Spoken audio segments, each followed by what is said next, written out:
Ahead of the art exam, my sister Jenny bought a box of sword hand mushrooms online. I warned her not to eat them. Sword hand mushrooms are poisonous, and people from our northern region don't know how to prepare them. But Jenny retorted, "Poisonous is good. Eating sword hand mushrooms can transport you to an illusory world, and only by entering that world can I find creative inspiration." I knew very well that the mushrooms' toxins were no joke, and our small local hospital was completely unequipped to treat such poisoning, so I secretly dumped all the mushrooms in the trash. Afterward, Jenny failed her art exam and blamed me entirely. She mixed raw sword hand mushrooms into my rice, poisoning me to death. Jenny then put on a pitiful act for our parents, whining, "I just wanted to teach her a lesson. Who knew she would actually die?" When I opened my eyes again, I was back at the moment Jenny bought the sword hand mushrooms. "Jenny, what is this you've bought?" Mom frowned, looking at the pot of mushrooms in the kitchen. Jenny smirked mysteriously. "Mom, these are sword hand mushrooms. I had to order them online at a high price. They're really good." Looking at the scene before me, I felt a sudden haze. In my previous life, I had heard this exact conversation right after coming home from work. Hearing sword hand mushrooms startled me. This fungus is highly toxic and a specialty of Yunnan. It definitely wouldn't be sold in our small northern city. Mom, full of doubt, asked, "Why did you buy these? I heard they're poisonous." Jenny scoffed, "Poisonous is good. These mushrooms can take you to an illusory world. In that world, I can get creative inspiration." My friend ate them, and her paintings were praised by the art teacher in class. Hearing Jenny's words, Mom's mouth hung open, disbelieving that such a small mushroom possessed such magical power. In my previous life, I had immediately shattered Jenny's illusions. I knew the friend she was talking about. Sophia already had a strong foundation. Her drawing skills far surpassed those of people like Jenny, who only studied art for the exam. I tried to reason with her. The toxicity of sword hand mushrooms isn't as simple as you think. You're about to take your art exam, don't risk it. Besides, if you get poisoned, the hospitals here can't treat you. After listening to me, Jenny hesitated for only a second, then coldly told me, "Don't even try to scare me. My friend ate them and she's fine. You're just jealous I get to take the art exam. Mom, tell her to stop." Every time Jenny and I argued, she'd pull Mom into it. This time was no exception. Mom played the mediator, outwardly reasoning, but always making me concede. But this time, I wouldn't. This concerned Jenny's life. When Mom had sautéed the sword hand mushrooms for 5 minutes and served them on a plate, I picked up the entire plate and dumped it into the toilet. Jenny, chopsticks in hand, waiting to eat, exploded in a rage, throwing a tantrum that turned the whole house upside down. In the past life, Jenny's art exam results weren't bad. Although she didn't get into a prestigious art academy, with her cultural scores, she still got into a first-tier university. For her, this was an achievement beyond expectation. However, her friend Sophia got into a famous art academy, where the environment and curriculum were incomparable to Jenny's school. In her 3rd year of university, Sophia became renowned in the art world for a single painting. From then on, the gap between Sophia and ordinary students like Jenny grew wider. After graduation, Sophia was even sent abroad for advanced studies. When Jenny scrolled past Sophia's post about going abroad, she remembered me throwing away the sword hand mushroom plate and blamed me for the difference in their lives. She mixed raw sword hand mushrooms into my rice, tricking me into eating it. By the time I was rushed to the hospital, I had died of acute liver and kidney failure. After my death, Jenny pleaded with our parents, "I just wanted to teach her a lesson. Who knew she'd actually die?" Mom sighed. "It's karma. Your sister wouldn't let you eat them before." Ultimately, based on my family's statements, my death was ruled an accidental poisoning. Jenny, on the other hand, leveraged my story and became a popular poisonous mushroom blogger online. "Lara, you're always online, you must know a lot. Are these sword hand mushrooms really that powerful?" Seeing me standing blankly at the door, Mom looked my way. I lowered my head, changing my shoes, my eyes filled with a complex emotion. It's true that online they say eating poisonous mushrooms can take you to an illusory world. Hearing my confirmation, Mom happily brought out the entire pot of sword hand mushrooms Jenny had bought. "Oh, that's wonderful, simply wonderful."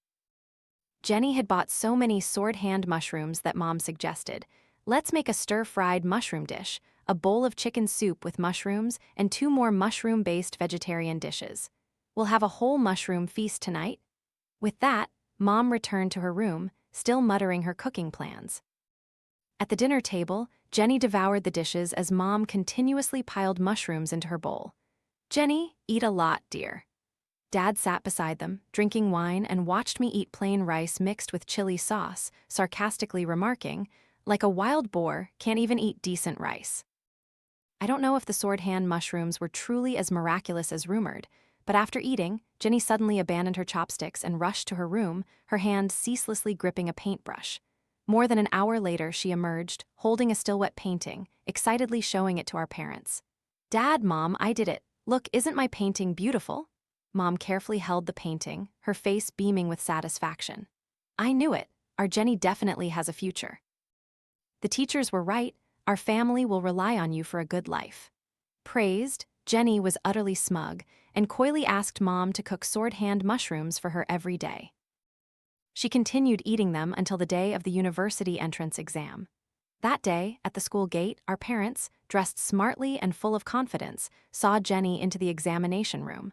I didn't want to go, but Mom scolded me fiercely. "Lara, you've been jealous of your sister since childhood. This is the most important event of her life, and you don't even participate. What kind of sister are you?" It was January in the north, so cold your ears felt like they would fall off, but our parents were brimming with excitement, even pulling other parents into conversation. One parent asked Mom, "Your daughter must have been studying art for a long time, right? You two don't seem worried at all. She must be doing great." Mom feigned modesty. "Oh, my dear, my daughter only started halfway through, but I have faith in her, so I'm not too worried." Mom spoke with an air of showing off, causing the other parent to offer an awkward smile and try to retreat. But Mom continued to pull others into showcasing Jenny's talent. When someone asked about her secret to raising Jenny, Mom adjusted her hair and replied, "Art is mostly about natural talent. If heaven intends for someone to make a living through art, they will. We're just following heaven's will." While Mom chatted endlessly, Dad stood beside her, nodding in agreement. They didn't notice that other parents were gradually moving away from them. I just pretended not to know them, burying my head in my phone, waiting impatiently for the exam to end. Suddenly, the school gate opened and an ambulance sped in. Mom, seeing it, excitedly gossiped, "What happened? Someone must have failed and tried to take their own life." But the ambulance brought Jenny out, convulsing violently and foaming at the mouth. After doctors performed emergency treatment, Jenny was out of life-threatening danger. In the hospital room, Mom wept continuously, while Dad stood by the window, silently smoking. I went to see the teacher to understand the situation, then returned to the room. The moment I opened the door, I saw the room thick with smoke. Annoyed, I covered my nose. "Dad, this is a hospital, don't smoke anymore?" Dad shot me a sharp glance. "Smoking or not, just tell me what the teacher said. Why did Jenny end up like this?" I looked at Jenny lying pale on the hospital bed, sighed, and recounted. The teacher said that when she entered the exam room, she just sat there blankly, not knowing what was wrong. She suddenly started scribbling on someone else's painting, then splashed rinse water on the examiner. After the teachers restrained her, she began to convulse and foam at the mouth. Hearing this, Mom was incredulous. "No way, the teachers must be lying. Jenny has been eating sword hand mushrooms for days and was perfectly fine. How could something happen in the exam room?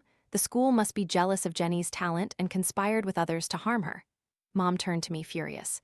"You believe whatever people say. Why didn't you defend your sister? This can't be left alone. I have to find them and get to the bottom of it." Mom gestured to Dad, then stormed out of the room. The teacher in charge was waiting in the hallway for Jenny to wake up, but Mom grabbed him, demanding he admit the school took bribes to intentionally harm Jenny. The teacher flatly pushed Mom away, immediately reported the incident to the school, and said he would invite a lawyer to handle the matter. Humiliated, Mom returned to the room and took her anger out on me. "You utterly useless person. You see your mother being bullied and you don't even stand up for her. You went to university and accomplished nothing. Get out. You stay here with Jenny. Your father and I will go to the school to demand justice." Dad walked out of the room, giving me a disgusted glance. I watched their hurried backs without a word to stop them. Go on, make a big scene. If Jenny still gets admitted after all this, then that would be truly something. Not long after they left, Jenny slowly woke up. "Lara, where are Mom and Dad?" Jenny lay sideways on the bed, her tone far from friendly. "They went to the school to demand justice for you." I lowered my head, continuing to tidy up, not even bothering to look at her.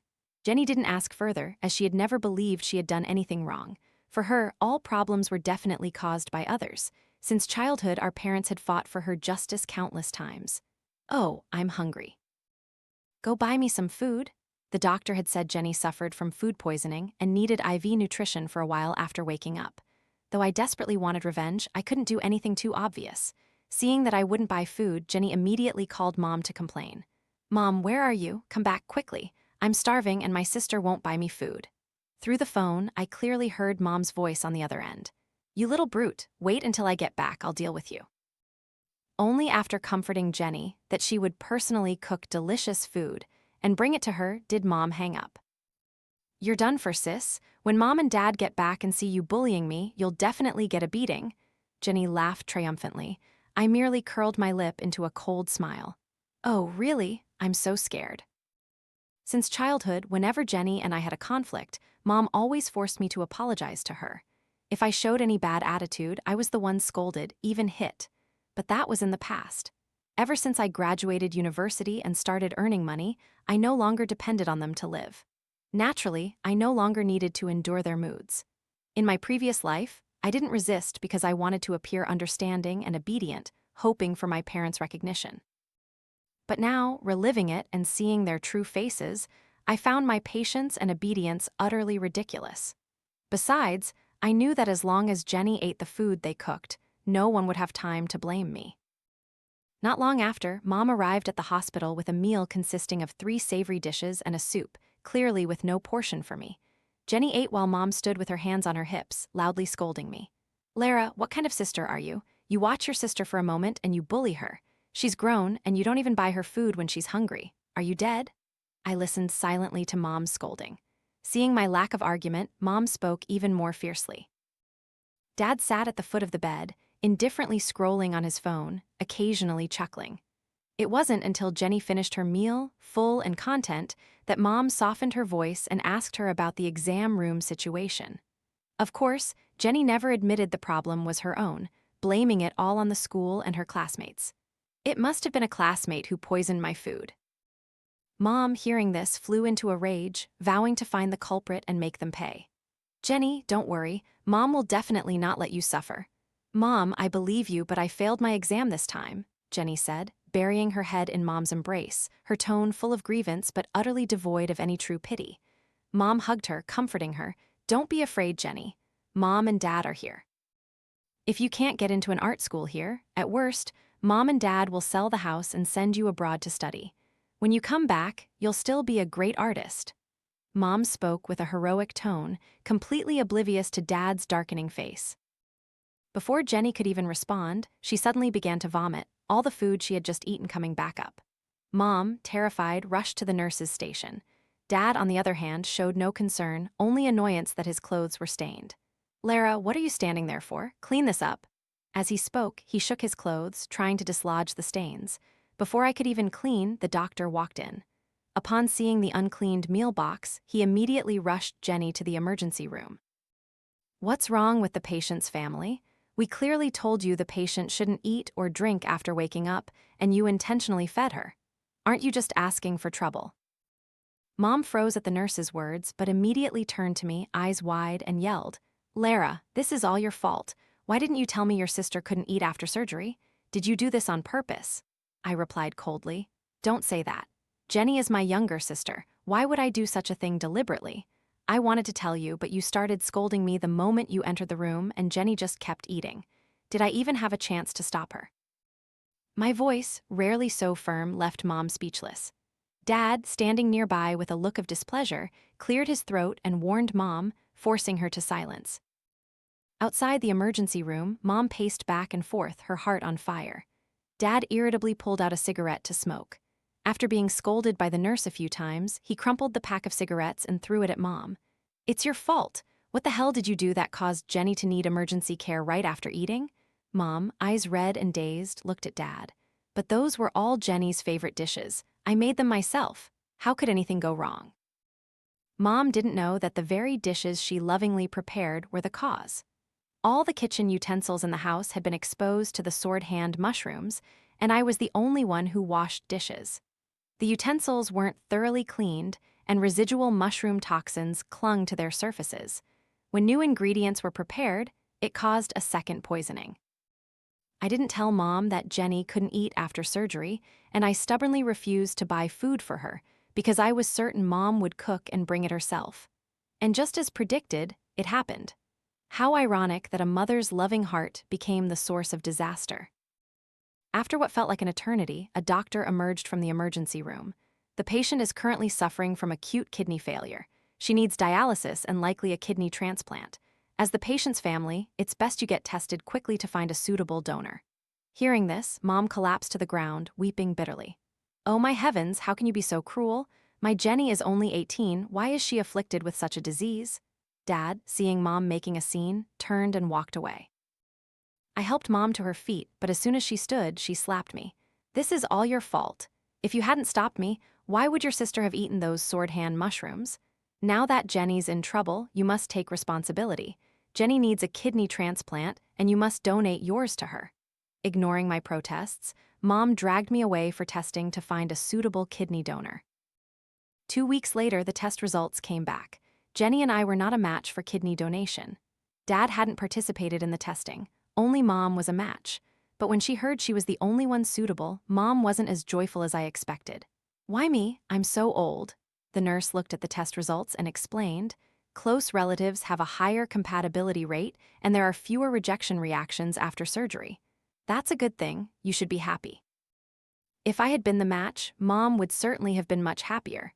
I scoffed, deliberately saying, Mom loves Jenny so much, she must be happy to be able to donate a kidney, right? Looking at Jenny's hopeful eyes, Mom finally forced herself to sign the surgical consent form. She was still the compassionate mother, but her smile was now even more strained. The kidney transplant surgery for Jenny and Mom went smoothly, just as the nurse had said. Jenny's body showed fewer rejection reactions, and being young, she recovered very quickly. Mom's condition, however, was not as good. She was older, her daily habits were irregular, and she often relied on numerous supplements to maintain her health. After the transplant, Mom couldn't sit, stand, or lie down for long periods. Each position could only be maintained for a maximum of 30 minutes, otherwise it would be extremely uncomfortable. She couldn't do housework, and even sleep was restless. Mom's temper grew increasingly irritable and prone to outbursts. Initially, she only took her anger out on me, but I didn't care. I moved out, renting a small apartment near my company to live alone. Without me at home, she turned her anger towards Jenny and Dad. Jenny, having been pampered since childhood, had never lifted a finger for housework. How could she manage anything? As a result, the whole family lived in chaos. Dad reluctantly went into the kitchen to make a few bowls of noodles with salted eggs, but after a few days, he got lazy and switched to ordering takeout. Dad could eat ready-made food, but Mom and Jenny, both with kidney transplants, couldn't eat food high in salt and oil. During one of Mom's furious outbursts, Dad, enraged, slammed the door and left, not bothering to return home. Every day, I watched the camera installed at home, feeling like I was watching a family comedy. Each time I saw the scene, I would laugh until my stomach hurt. Colleagues passing by would ask, "What show are you watching that's so funny?" I'd reply, "I'm watching Happy Family." My colleagues would search for the show but couldn't find it. Of course not, this was a documentary about my family. After Dad left, Mom and Jenny's lives became even more difficult. It was then that Mom remembered her backup daughter me. After patiently rejecting 19 of Mom's calls, I finally picked up. "Hello." The moment I answered, Mom immediately yelled, "Where have you been? Why aren't you answering your phone?" But I didn't want to indulge her anymore. "Is there something wrong? I'm at work. It wouldn't look good if my boss saw me making personal calls." Mom was about to say more, but through the camera screen, I saw Jenny tugging at Mom's sleeve. So Mom changed her tone, beginning to show concern for me. "Lara, it's not safe for you to live alone, and it's a waste of money. At home, you have food, drink, and your own room. Give up your apartment and come home." I scoffed, covering my mouth to hide a laugh, then replied, "Come home for what? To continue being a live-in maid and everyone's punching bag." Mom was stunned by my retort, then immediately changed her tone again. "Lara, you wretched child, have you grown wings? I worked hard to raise you, and now that I'm weak and need your help, you talk like that. Has your conscience been eaten by dogs?" Without waiting for her to finish her age-old song and dance, I flatly hung up. In my previous life, she had brainwashed me with such words day after day, making me bear both my own responsibilities and those that weren't mine. Gradually, Jenny ran wild in the house, while I was like a servant, doing everything but receiving no respect. Outside, I worked like an ox, but at home, I wasn't even treated like a human. This life, no matter what, I wouldn't let myself fall into that situation again. I immediately blocked all means of contact with Mom. Unable to find me, Mom had no other choice, and Jenny was too clumsy to do anything, so Mom hired a housekeeper online. With the housekeeper's arrival, Mom and Jenny's lives gradually became more comfortable. The house was cleaned, and meals were cooked to their liking. Aside from her poor health, Mom had nothing left to complain about. Occasionally, Dad would come home and see everything back to normal. He started staying home more often. "Mr. Zhang, you're back. What would you like to eat today?" The housekeeper kindly offered slippers as Dad opened the door. Dad thoroughly enjoyed this service, his eyes crinkling in a smile. "Oh, Ms. Liu, you're too kind. I can get my own slippers." As he spoke, he reached out for the slippers, accidentally brushing the housekeeper's hand. The housekeeper showed no discomfort, merely smiled, and returned to the kitchen. Dad stood by the door, lingering, enjoying the lingering sensation for a long time. Watching through the camera, I shook my head, silently thinking, it seems my happy family show is nearing its end. My mother was a strong woman, though she listened to Dad's opinions on major matters. At home, she was always sharp-tongued and never backed down. The housekeeper, however, was gentle and refined, exactly the type of woman Dad had always wanted. With someone like that around, how could my family not break apart soon? As I predicted, Dad's feelings for the housekeeper grew. One day, when Mom and Jenny went for their follow-up appointment, Dad, who should have been at work, secretly returned home. The two, combined age over 100, began a scene not meant for children.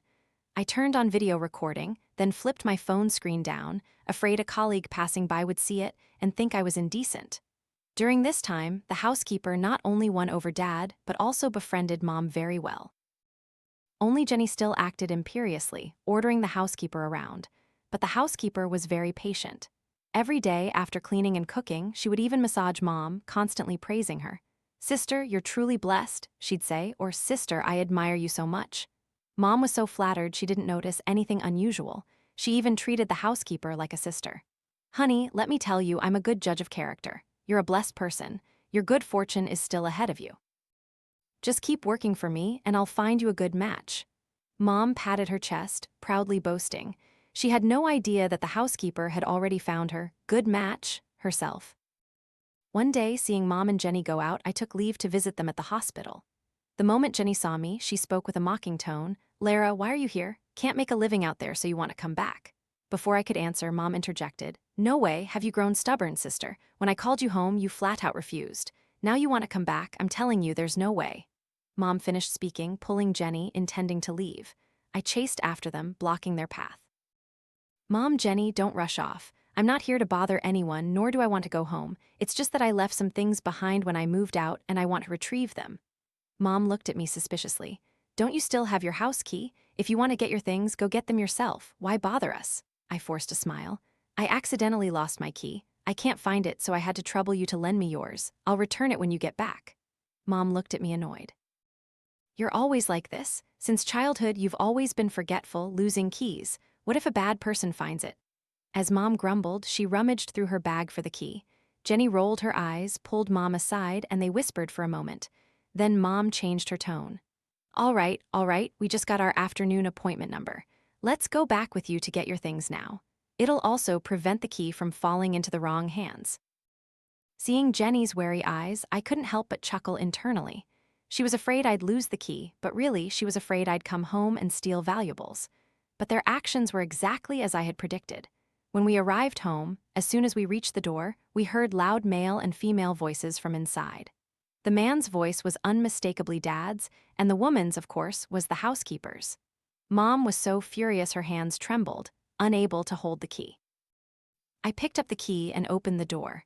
Before my eyes was an unbearable sight. "Zhang Dakyang, you wretched, heartless scoundrel. How long have I been out of the house and you're already rolling around with this woman?" Mom lunged, pointing directly at Dad and cursing him. Jenny, meanwhile, grabbed the naked housekeeper, refusing to let go. "It's you. I knew you weren't good from the moment I saw you. How dare you seduce my dad? I'll beat you to death, you shameless vixen." At first, Dad was flustered, but seeing the woman he loved being attacked, he immediately fought back. He slapped Mom, sending her to the ground, then turned and grabbed Jenny's hair. Dad worked at a factory and was very strong, while Jenny had been pampered since childhood. How could she endure it? She screamed in pain, gritting her teeth, forced to let go. Looking at the chaotic scene, I stood at the door and shouted loudly, "Stop fighting! Stop fighting! Mom and Dad, your health isn't good, don't use your hands." We lived in the factory's staff dormitory, and the neighbors were all Dad's colleagues. Usually, my parents maintained good relationships with everyone. Hearing me scream that Dad was hitting Mom, the kind-hearted neighbors rushed over to see. The result was they saw Dad naked, embracing the housekeeper, while Mom and Jenny sat on the floor, weeping. I had made sure Dad's fame spread, ensuring everyone understood what had happened. Once the crowd was buzzing with gossip, I closed the door to deal with our family matters. "Zhang Dakyang, I want a divorce. Take this woman and get out of my house." Mom stood up, her eyes red, pointing directly at Dad and yelling. Dad, as if pushed to his limits, retorted just as bluntly, "Divorce then, divorce. I haven't been happy with you for ages. Married for so many years and you couldn't even bear me a son, just useless girls. Do you even have the face to argue with me?" After speaking, he looked at Jenny with contempt, just as he used to look at me. "What about daughters? Lara is one thing, but didn't the fortune teller say Jenny was blessed? That she would bring prosperity to our Zhang family for generations?" Mom craned her neck, arguing, "The fortune teller said Jenny has a blessed fate, you're ungrateful." But Dad roared furiously, "Grateful? If you hadn't wanted surgery back then, and I hadn't asked the fortune teller about good or bad omens, would I have believed his words and treated that girl like a treasure all these years? No, it's all your fault. That year, because you couldn't bear a son, you panicked and gave $500 to that fake fortune teller to trick me. Now the whole family is dirt poor because of that useless thing. Do you even have the face to speak?" Mom's old secret was exposed, leaving her speechless. She couldn't understand why, after more than a decade, this matter was being dug up. Just like me, before I uncovered the truth, I couldn't understand why both were their biological daughters, yet my parents pampered Jenny while treating me so poorly. Afterward, my parents divorced. Since all their money had been spent on Mom and Jenny's medical treatments, only the staff dormitory unit allocated by the factory to Dad remained. Due to a dispute over the house's ownership, my parents dragged each other from the Civil Affairs Bureau to the police station. Finally, the factory management had to intervene, announcing that the house only granted usage rights, not ownership rights. Because of Dad's personal scandal severely damaging the factory's reputation, he was fired and lost his right to use the house. The factory, out of consideration, gave him 3 months to move out. The housekeeper, hearing that Dad had no home, no money, and was fired before retirement, thus having no pension, immediately absconded with all the valuables in the house, leaving no trace. The beautiful new life Dad had once dreamed of hadn't even begun before it dissolved into thin air. Everything Dad had collapsed. His job gone, savings gone, home lost, his mistress fled. After a lifetime of hard work, Dad was left with nothing. At this very moment, I, the daughter who had a job and could earn money, suddenly became a delicious prize that both Dad and Mom fought over. "My daughter, all these years, Dad was deceived by your mother and so treated you unfairly. Move back in with me, I promise to love you sincerely from now on." Dad forced a gentle smile, trying to persuade me. Mom refused to be outdone. "Lara, don't listen to your dad's nonsense. He's a selfish man, he'll still be unfaithful with other women later. You are my flesh and blood, my own child. Before, I treated you that way only to temper you. If you don't like it, I promise from now on, I will only love you most, all right." Watching them, I burst into laughter. They both knew what I lacked most and wanted to exploit my tiny craving for love to pull me to their side. How ridiculous. In my previous life, I toiled away in the house, but no one saw my efforts. No one cared to give me a shred of love. They even concealed the truth of my death to protect their beloved child. This life, I no longer craved their love. But now, they were competing to stand before me, declaring their loyalty. After all, the person they loved most was still themselves. But I had grown up. Grown children don't need custody. As for who gets to rely on me in their old age, that depends on their future behavior. I rented a small house for them with only a cramped living room, so small you'd bump into a wall turning around. They were, of course, displeased, but no one dared to show it as they had to watch my expression. Jenny was still childish and couldn't hide her emotions. She tried to whine and get her way like before. "Sister, do you have any extra money? Can you lend it to me to study abroad? Don't worry, when I become a great artist, I'll pay you back 100, 1,000 times over." She blinked her innocent eyes, looking pitiful. But this time, Mom didn't indulge her. "You wretched child, what nonsense are you talking about? Your sister has to support this whole family. If she gives you all her money for overseas study, how will Mom live?" Dad didn't say much but immediately took action. I had forbidden smoking in the house, and he, a lifelong addict, had been furious about being forced to quit. Now he found an outlet for his anger, repeatedly slapping and punching Jenny. "I'll beat you to death, you jinx. Your artist dream ruined me. I'm telling you, if you can study, study. If not, get out and find a job. Don't even think about getting a single penny from your sister." Mom just stood by, watching coldly, not bothering to intervene. Jenny was beaten to the point of kneeling and begging, but Dad wouldn't let go. "Enough, you'll still need her to work later. If you break her, who will do the housework?" I spoke up to stop him, but not because I had softened. I hadn't forgotten that Jenny still owed me a life. This was just the beginning of the real drama, and it would be a waste if the main character was broken so early. Jenny began the path of a housekeeper when I had once walked. She had to cook, do laundry, wipe tables, and wash dishes for the whole family. But she didn't know how to cook. Mom refused to help. Sometimes she cooked raw, sometimes burnt, always receiving scoldings. Too salty, she was yelled at. Too bland, she was yelled at. The house had no washing machine, so she had to hand-wash clothes one by one. If she used a little too much detergent, Mom would stand by and scold her for half a day. If she wanted to change the water, she was scolded for not valuing resources. The low table forced her to bend and stoop, wiping every inch. When washing dishes, water splashed, wetting her hands while Mom stood by, incessantly criticizing. If she broke a dish, Jenny would immediately be grabbed by Dad and beaten. Her soft hands, once only accustomed to holding a paintbrush, were now in a short time calloused, clearly bearing the marks of labor. People don't know their own limits until they are pushed to the brink. The little princess, who once knew nothing now, did housework more skillfully than anyone. But in her eyes, a deep-seated hatred grew thicker each day. When she once again saw Sophia's social media post about going abroad, I knew Jenny was about to explode. I made an excuse of a business trip and quickly returned to my own apartment, leaving Mom, Dad, and Jenny in that cramped rental house. The story that had once happened to me began to repeat itself. Each bowl of chicken and mushroom stew, each piece of raw sword-hand mushroom Jenny disguised with the scent of common mushrooms, was consumed by Mom and Dad. Due to large, repeated doses, Mom and Dad couldn't even leave the dinner table before collapsing on the spot. Both lost their lives. I saved the video from the security camera and immediately called a taxi to the police station. When the police arrived at the rental house, Jenny was still immersed in her hallucinations, enjoying her artistic dream. She was very clever, having eaten a small amount of cooked sword-hand mushrooms as proof that she only wanted to achieve a creative mental state, thus hoping to avoid legal prosecution. But she didn't know that the camera had clearly recorded images of her deliberately putting raw poisonous mushrooms into the chicken soup, and the police had seen everything. Ultimately, she didn't go to jail. Her remaining kidney couldn't withstand the toxins from the sword-hand mushroom. The violent rejection reaction caused her entire body to swell to the point where her original form was unrecognizable.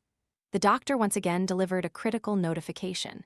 In a semi-conscious state, Jenny instinctively clutched my hand, weakly pleading, "Lara, save me. I don't want to die." I merely stared silently at the hands gripping me, saying nothing. In my previous life, I had suffered such pain, even greater than hers, because back then I didn't even have the chance to beg for help. I looked at the face that was once radiant and youthful, now distorted by pain. One by one, I peeled away her fingers. "It's unbearable, isn't it? You want to live so badly, don't you? It's right that it's unbearable because this is what you owe me. Now, let's consider our debts cleared." Ignoring Jenny's cries, I signed the Do Not Resuscitate form as her family member. From now on, I, Lara, am no longer anyone's daughter, no longer anyone's sister. I am just an evil spirit, finally having escaped hell. Outside the hospital gate, The cool breeze, light clouds, and sunlight covering me dispelled all the suppressed resentment in my soul. From now on, Lara's true voice would finally begin.